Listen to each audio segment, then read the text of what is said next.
সালাম আলাইকুম। শেখ হাসিনার বিরুদ্ধে যে রায় ঘোষিত হয়েছে গনে গনে আজকে প্রায় 3 দিন চলছে।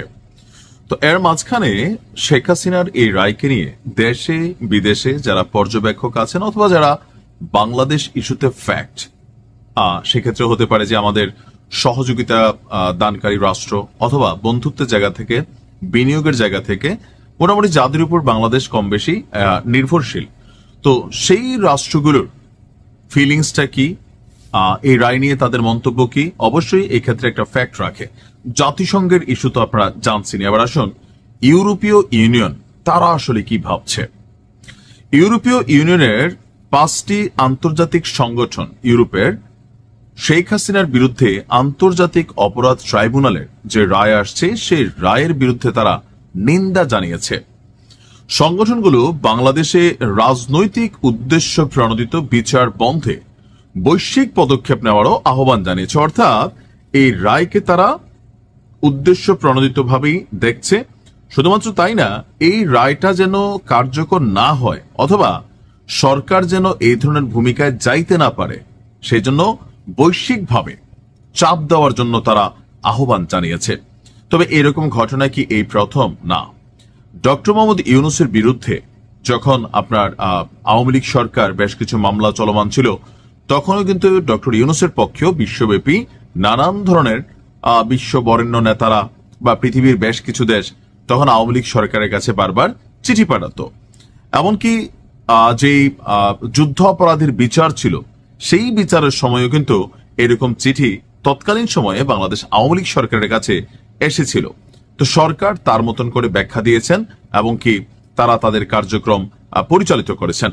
তো অনেকে বলছেন যে এই কারা আসলে এই সংগঠন যারা শেখ হাসিনার পক্ষে দাঁড়ালো। তো বিবৃতিতে সংগঠন করা সই করা সংগঠনগুলো হলো ইউরোপিয়ান বাংলাদেশ ফোরাম, ইইউ এবং Great Britain, earth civilisation network, global network, freedom and justice alliance, global platform, South Asia democratic forum, Belgium এবং ওয়ার্কিং গ্রুপ বাংলাদেশ, জার্মানি।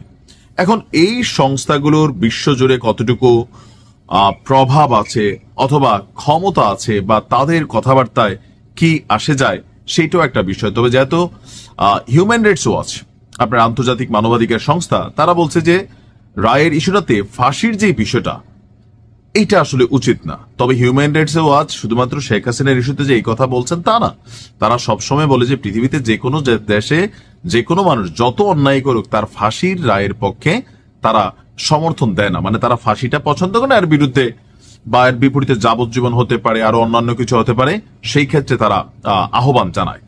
লন্ডনের আন্তর্জাতিক মানবাধিকার এবং অ্যাডভোকেসি সংগঠনগুলোর জোটটি গভীর উদ্বেগের কথা তুলে ধরে জাতিসংঘ মহাসচিব, জাতিসংঘ মানবাধিকার high commissioner, Amnesty International, human rights watch, ইউরোপীয় ইউনিয়ন এক্সটার্নাল অ্যাকশন সার্ভিস, এমনকি যুক্তরাষ্ট্রের পররাষ্ট্র দপ্তরের গণতন্ত্র, মানবাধিকার এবং শ্রম bureau, international bar association, Commonwealth সচিবালয় এবং সংশ্লিষ্ট জাতিসংঘ বিশেষ প্রতিবেদকদের কাছে অলরেডি তারা চিঠি পাঠিয়ে দিয়েছে।